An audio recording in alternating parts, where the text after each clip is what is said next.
ఉల్లిపాయ, టమాటా, బంగాళదుంప ఎంతో స్నేహంగా ఉండేవి. ఒకరోజు ఆ 3 కలిసి నది స్నానం చేసి శివాలయంకి వెళ్లి శివుని దర్శించుకుందామని బయలుదేరాయి. దారిలో ఎదురుగా ఒక ఎద్దుల బండి వస్తున్నది చూడకుండా నడుస్తున్న టమాటా బండి చక్రాల కింద పడి నలిగిపోయింది. ఆ బాధను తట్టుకోలేని స్నేహితులు ఉల్లిపాయ, బంగాళదుంప బోర్నేడ్చాయి. కొంత సమయం తర్వాత బాధను దిగమింగుకొని ముందుకు నడవసాగాయి. కొంత దూరం నడిచిన తర్వాత పక్కనున్న కొండపై నుండి ఒక బండరాయి జారి బంగాళదుంపపై పడినది. బంగాళదుంప చితికిపోయింది. అది చూసి ఒంటరైన ఉల్లిపాయ బోర్న విలపించింది.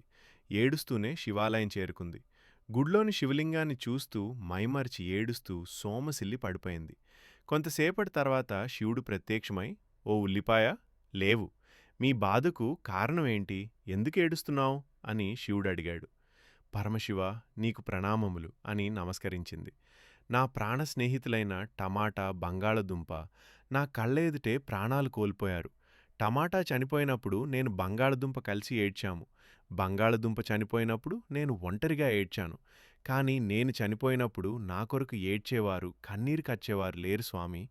తన బాధ విన్నవించుకుంది ఉల్లిపాయ. అప్పుడు పరమశివుడు, "ఓ బిడ్డా, నీవు బాధపడకు. ఎవరైతే వంటల కొరకు నిన్ను కోసి నీ మరణానికి కారణమైతారో వారే నీ కొరకు కన్నీరు ఏడుస్తారు. ఇదే నీకు నేనిస్తున్న వరం. ఇదే ఉల్లిపాయను కోస్తే కన్నీరు రావటానికున్న కథ."